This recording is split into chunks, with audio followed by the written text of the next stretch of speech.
Pessoal, tudo bom com vocês? Então vamos lá para o próximo conteúdo, né? Hoje nós veremos os conteúdos dos capítulos 3 e 4. Então aí na tua tela você já pode observar o capítulo 3. No capítulo 3, gente, nós vamos estudar os pronomes interrogativos. Esses pronomes interrogativos, eles são utilizados em frases bem específicas. Por exemplo, qual a sua comida favorita?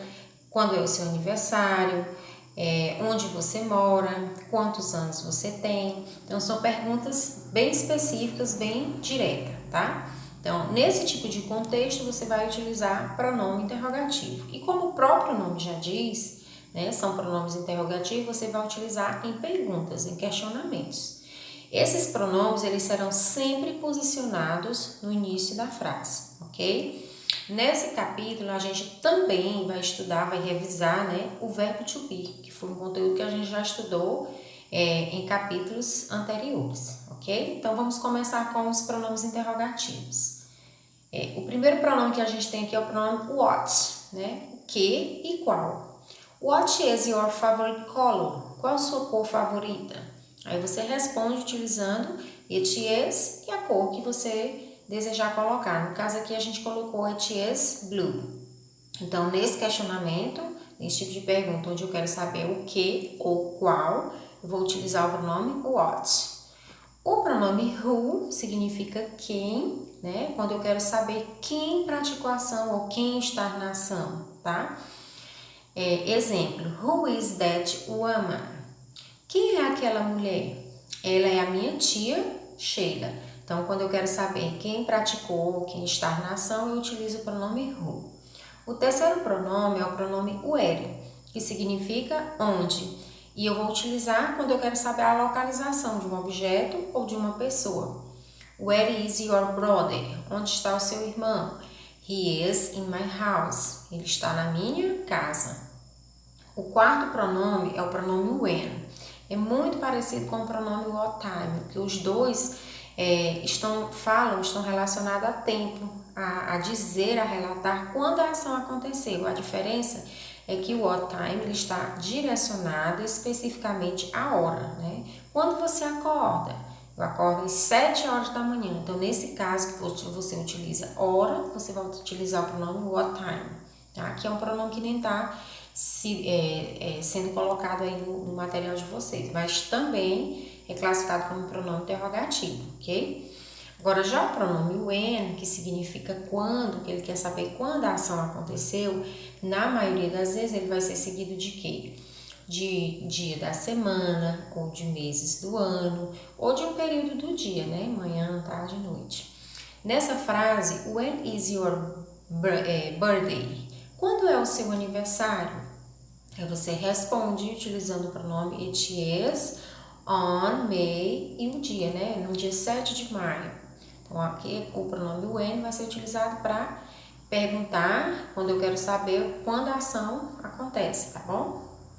O quinto pronome é o pronome why, que significa porquê. É o porquê de pergunta, né? Porque a gente também tem o porquê de resposta que depois a gente vai ver como é que fica. Então, nessa frase está dizendo why are you tired? Por que você está cansado? Aí eu vou responder because I work very much every day. Porque eu trabalho muito todos os dias. Então, gente, sempre que você utilizar o pronome why na pergunta, você sempre vai usar because para responder. O why é o porquê de pergunta, tá? E o because é o porquê de resposta, certo? Eles sempre vão estar juntos, ligados, conectados, certo? Então, o próximo slide está trazendo a revisão dos verbos, né? Do verbo to be, que eu falei para vocês que a gente também ia ver aqui nessa unidade. Então, eu coloquei alguns questionamentos para a gente relembrar, né? Refrescar a nossa memória. O que a gente guardou, o que a gente aprendeu em relação a esse conteúdo, que ele é bem presente na nossa vida, não é isso? Então, a primeira pergunta é: quais são as 3 formas do verbo to be? Quais são as 3 frases onde nós utilizamos? Afirmativa, interrogativa e negativa, né? Nós utilizamos esse verbo to be. Quem é esse verbo to be? é o verbo am, is e are, que nós vamos encaixá-lo, né, lá na frase, dependendo do pronome. Se eu tiver I, eu vou usar o verbo to be, am. Se eu tiver he, she, it, vou usar is. Se eu tiver we, you e they, eu vou usar are, ok? O próximo pronome, o próximo questionamento é a letra B, né? Quais são as formas contraídas? A forma contraída, gente, é aquela forma reduzida, né? Vamos ver como é que fica essas formas. Se eu tenho o verbo to be am, nós vamos colocar apóstrofo mais o pronome I, perdão, o apóstrofo e o am. Se eu tenho o verbo to be is, eu vou colocar dessa forma que tá aqui. He isn't, she isn't e it isn't. Basta você tirar o S, o I e colocar essa vírgulazinha, esse apóstrofo seguido do S, nas três pessoas, no he, no she e no it. Do mesmo jeito você vai fazer com are, só que em are você vai tirar o A, certo? E você vai colocar apóstrofo RE. Então essa é a forma contraída dos três verbos, do am, do is e do are. Só uma observação em relação a isso, que quando você for fazer a forma contraída na forma negativa, você não tem a forma contraída de am, tá? Na forma negativa. Então, observe. Se você vai precisar negar I am not, não tem I am not, não existe. Nós não colocamos essa forma, não existe a forma contraída dela. A gente coloca normalmente o pronome I, seguido do verbo to be am e a partícula not. Os demais têm a forma assim como eu coloquei embaixo, né? Se você tem is, vai ficar he isn't, she isn't e it isn't. Se você tem o are, vai ficar you aren't, they aren't. E aí eu não coloquei o we, mas você deve estar lembrando, né?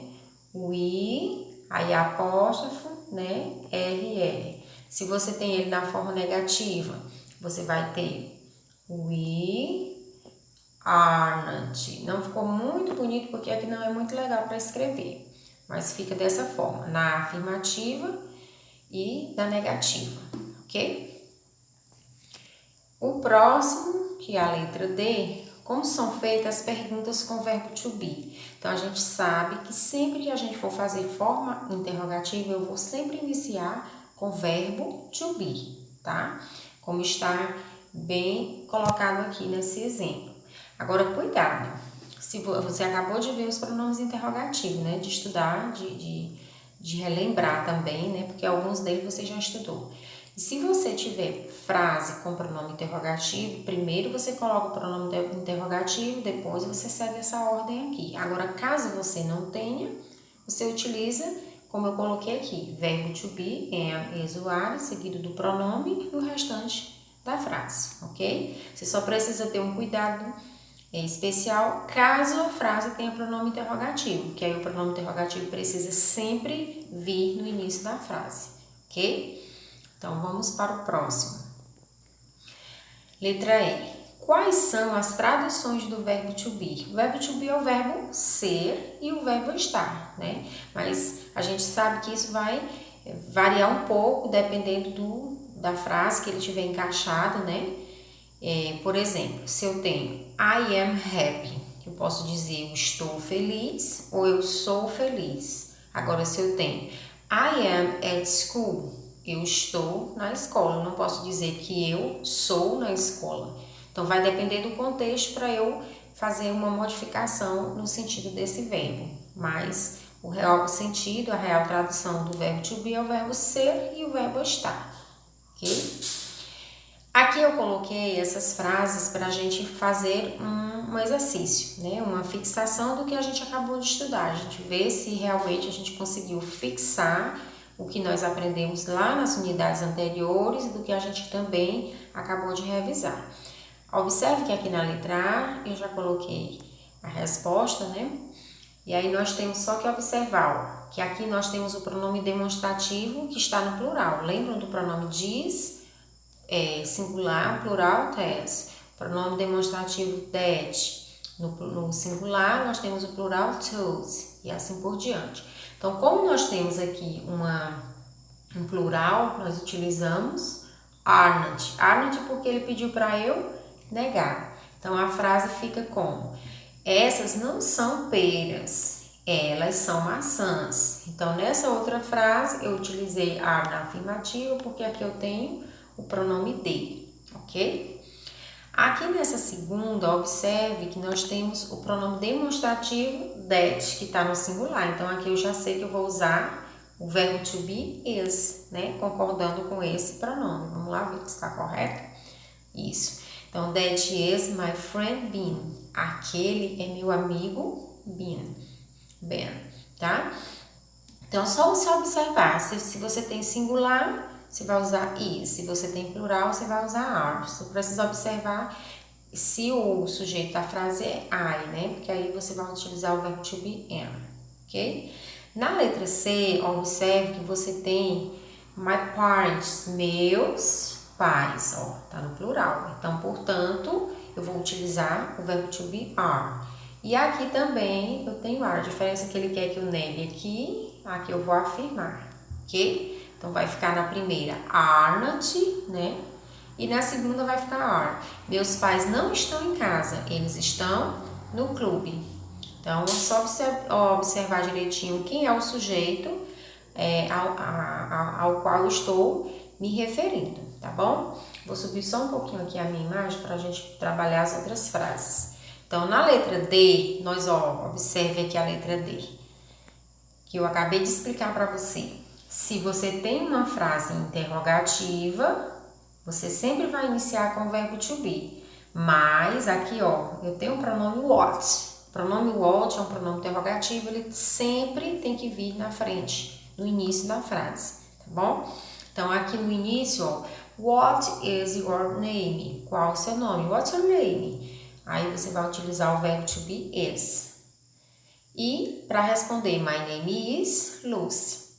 Então, observe que aqui, ó, você não iniciou com o verbo to be, como a regra diz, porque você tem um pronome interrogativo. Caso você não tivesse, você ia iniciar com certeza com o verbo to be is e o restante da frase, ok? Nessa outra frase, I, 11-year-old, eu tenho 11 anos de idade. Se eu usei o verbo to be, o pronome I, eu vou usar o verbo to be am, não é isso? Vamos lá conferir? Pronto. O verbo to be am. Eu tenho 11 anos de idade. Então, pessoal, essas frases eu coloquei para a gente fazer um teste, né? Para a gente ver se realmente você fixou. Então, o que você precisa observar em relação ao verbo to be? Se você tem I, você sempre vai usar am. Se você tem he, she, it, is. Se você tem we, you e they, are. E aí você vai fazendo as modificações. Caso você tenha uma interrogação, inicia com o verbo to be, se você não tiver pronome interrogativo. Se você tiver uma negação, coloca a partícula not depois do verbo to be, ou do am, ou do is, ou do are, ok? Então, vamos para o próximo.